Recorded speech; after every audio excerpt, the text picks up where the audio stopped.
what they call the coal regions of the center of north central Pennsylvania. Oh, so you did. And this was an area where they mined a lot of coal. Oh. And Like Santa?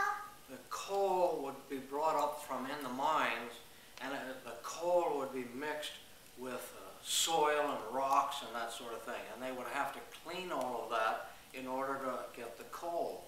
And when they cleaned the coal, what they didn't need or want, they put off in a pile. And those piles were called slag piles. And the kids of Frackville used to love to run up and down these slag piles and hide amongst them, and even to find where the mines were. And some of them were very brave and would even go down the shaft of the mine to play hide and seek.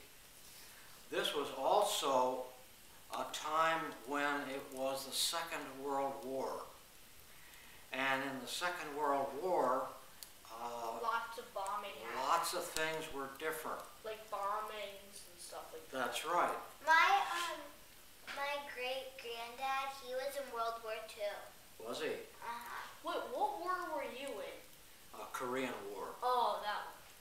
So that the little boy's dad, my father, was a school teacher, and we didn't have very much money, but he taught school, and in order to help find food, we grew a lot of our fruits and vegetables in a victory garden, they called them, and that we would plant them and take the weeds out and harvest them.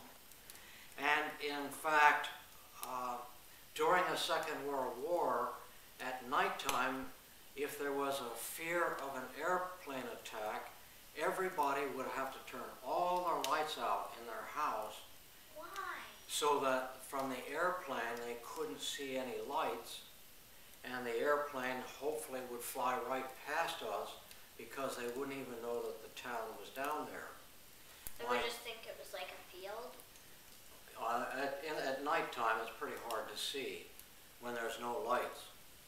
So my dad was made a warrant officer, and his job was to go around and be sure everybody's lights were out, and if they weren't, he would knock on their door and tell them to turn their lights out.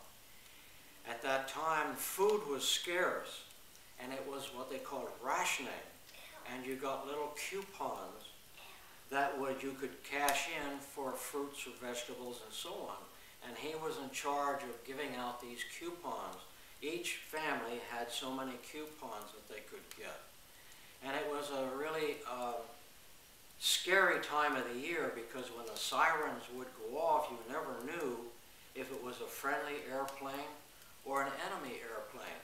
And everybody would run back to their house, turn all the lights out and pull the shades down, and my dad would get a flashlight and go out into the dark to be sure that everybody was obeying the rules.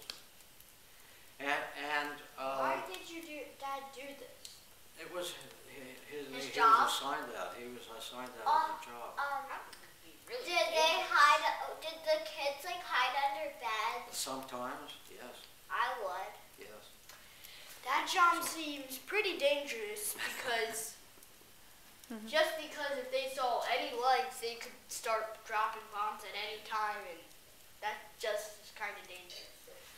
And somebody would have the job of going up to the water tower, which was real high, and climbing to the top and sitting up there at nighttime with binoculars so he could watch for airplanes. And if he saw an airplane, he was the one who would set off the alarm for the whole town. And that was a very interesting time of the year. Like I say, we had very little money, and most of what we did was play games on the slag piles and so on. I just thought I'd give you that little insight into that chapter in Granddad's life. He was young. At that time, he was probably about 8 years old. So, like Lauren's age. Lauren's age. And Granddad, as he thinks about that, he can remember one time he was... That it actually happened? Yes. One time he was sleepy, and he felt as though he wanted to take a nap. So he went into the living room of their house, and the living room had long drapes that went from the top of the ceiling all the way down to the floor. Well, the little boy decided he was going to take a nap in behind one of these curtains. So he crawled behind the curtain, laid his head down on the carpet, and fell asleep. He has no idea how long he was sleeping, but he heard this commotion, and when he got awake, the house was filled with men, and his mother was sobbing hysterically. And she was giving, the little boy's dad was giving these men directions. And the little boy could not understand what was going on, so he came out from behind the curtain and walked over into the group of men and his crying mother. I know what happened. And they thought he had left the house and he was lost. And all of the men had gathered around in the living room and were given assignments. You search this way, you search that way, you search this way. And there was a little boy standing right in the middle of them, and his mother grabbed hold of him and squeezed him so hard he could hardly breathe. And then she gave him the tickets. He couldn't understand why she was acting so strange, but she had been scared to death that the little boy had left the house and he was lost. And it had a very happy ending.